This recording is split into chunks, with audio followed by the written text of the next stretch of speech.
మెదక్ సంగారెడ్డి జిల్లాలో భారీ నుంచి అతి భారీ వర్షాలు కురుస్తున్నాయి. రాత్రి నుంచి కురుస్తున్న భారీ వర్షానికి నారాయణఖేడ్ వాగు పొంగిపొర్లుతోంది. నారాయణఖేడ్, కంక్టి, సిర్గాపూర్ రూట్లో ప్రయాణాలకు అంతరాయం ఏర్పడింది. దీంతో వంతెనకు ఇరువైపులా వాహనాలు నిలిచిపోయాయి.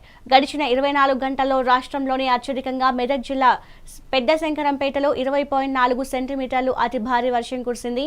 టెక్మాల్ 20.1, రామాయంపేట 17.9, శివనూర్ 16.5, సర్దన్న 16.1, లింగాయపల్లి 15.5 సెంటీమీటర్ల వర్షపాతం నమోదైంది.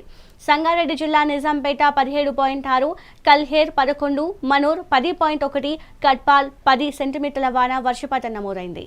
దీనిపై మరింత సమాచారం రిపోర్టర్ మల్లారెడ్డి అందిస్తారు. మల్లారెడ్డి, చెప్పండి. Good morning. ఈ రోజు నిన్న రాత్రి నుంచి ఉమ్మడి జిల్లా వ్యాప్తంగా కురుస్తున్న భారీ వర్షాలకు ఉమ్మడి మెదక్ జిల్లా వ్యాప్తంగా పలు పట్టణాలు కానీ మండలాలు గ్రామాలన్నీ అతలాకుతలమయ్యాయి. సంగారెడ్డి జిల్లా చూసుకున్నట్టుంటే సింగూరు జిల్లాలు సింగూరు ప్రాజెక్టుకు భారీగా ఎగువ ప్రాంతాలకు కురుస్తున్న భారీ వర్షానికి వరద నీరు వచ్చి చేరుతుంది. అక్కడ 2 క్రస్ట్ గేట్లను కూడా ఎత్తి నీటిని కిందికి విడుదల జరుగుతుంది. ఇక మెదక్ జిల్లా సంబంధించినటువంటి చూసినట్టుంటే మెదక్ జిల్లా మంజీర్ అనేది ఉప్పొంగి ప్రవహిస్తున్నది. ఇటు మెదక్ జిల్లాలోని రామాయంపేట పట్టణంలో పలు కాలనీలన్నీ పూర్తిగా జలమయమయ్యాయి. రామాయంపేట మండలము ఆర్ వెంకటరావుపేట సంబంధించిన చెరువు తెగడంతో ఆ కాలనీ మొత్తం దామరకుంట మొత్తం కూడా జలమయమై పూర్తిగా కాలనీ జలదిబంధులు మునిగిపోయిన పరిస్థితి. అదే రామాయంపేట మండల కేంద్రంలో ఉన్న బాలికల హాస్టల్లోకి వరద నీరు వచ్చి చేరడంతో అందులో ఉన్న 80 మంది విద్యార్థులను దగ్గరలో ఉన్న ప్రైవేట్ స్కూల్ కూడా తరలించడం జరిగింది. వాళ్ళకి ఇప్పటి వరకు కూడా వాళ్ళకి ఎలాంటి భోజనం కానీ టిఫిన్ కానీ సదుపాయం కల్పించని పరిస్థితి నెలకొన్నది. ఇక సిద్దిపేట జిల్లాలో ఒక మోస్తారు వర్షాలు పడుతూనే ఉన్నాయి.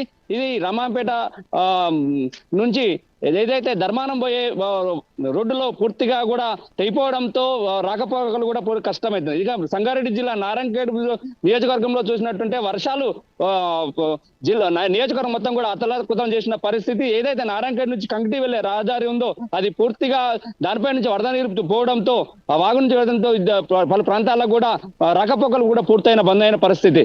మంజీరా అనేది ఉప్పొంగి ప్రవహిస్తుండడంతో వాతావరణ శాఖ అధికారులు కూడా రాబో 24 గంటలు కూడా భారీ వర్షాలు కురుస్తాయని చెప్పేసి తెలపడంతో అధికారులు కూడా అందరూ అప్రమత్తమై పలు సూచనలు కూడా ఏం జరిగింది. అధికారులను కూడా 3 జిల్లాల కలెక్టర్లు కూడా సమీక్షా సమావేశాలు నిర్వహిస్తూ అధికారులను అప్రమత్తం చేస్తున్న పరిస్థితి మెదక్ జిల్లాలో నెలకొన్నది. రెడ్డి, సురక్షిత ప్రాంతాలకు తరలించాలి అని చెప్పేసి ప్రజలకి అధికారులు సూచించారు కదా, ఎలాంటి పునరావాసాలను ఏర్పాటు చేస్తున్నారు?